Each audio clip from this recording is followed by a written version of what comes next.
What's up, everybody, and welcome back to the channel. So finally, the one thing that is probably the weakest on the Hellcats and one of the biggest downfalls of them, I finally replaced, which is the drive shaft. So as you can see, the drive shaft is a two-piece drive shaft, and I'm not sure why they did it this way, but I did get it switched out for, so there's a couple options. You can get a carbon fiber one, you can get an aluminum one. I've actually heard of people breaking both of them, but I don't know, not sure how that happened. But I decided to go with the Livernois one. It's called the Power Storm drive shaft, which is the one that they machine in-house, but they call it Power Storm. I don't know for sure, but I want to say that's their brand in-house when they machine their own parts. But I did go with the Power Storm one, and you'll see it here in just a second. I got a few clips of Boost installing it and torquing it down yesterday. So the drive shaft is in there, everything's good to go. It's actually not that bad to install.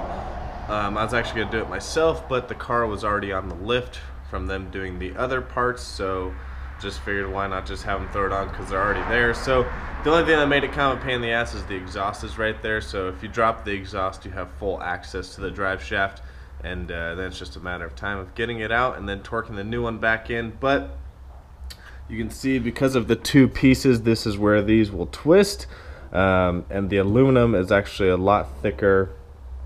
The actual aluminum drive shaft, I don't have it to put next to each other, but it's actually a lot thicker.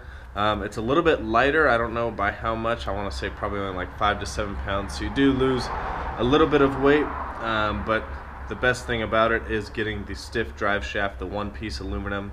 It should help with traction also, and it'll help because now this one won't bend or twist, I mean. So, and people have even twisted them on stock power with drag radials, so it's all about a matter of hooking up. So if your car hooks and you have a pretty good track and it hooks up pretty well, you could easily twist that drive shaft. So I recommend doing the drive shaft even on stock power cars, because there's actually been a lot of people, if you jump on the forums, that have twisted their drive shaft with stock power Hellcats and just drag radials.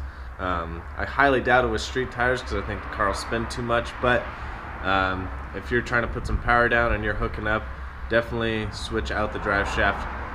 The 2015s, they have the worst one. I'm not sure what the difference is, but in 2016 they supposedly upgraded these a little bit, but it's still a two-piece drive shaft, which means it's still a piece of shit. So that's gonna do it for today. I'll drop a couple clips here of them installing it. Car's getting dyno today, so you'll see that video tomorrow. So hopefully make about hoping for 300 horsepower. Hopefully we make 300 horsepower. It'd be awesome. Not really. But make sure you guys always comment, like, subscribe, follow me on Instagram and Snapchat at Bambi39, and this piece of shit drive shaft is out.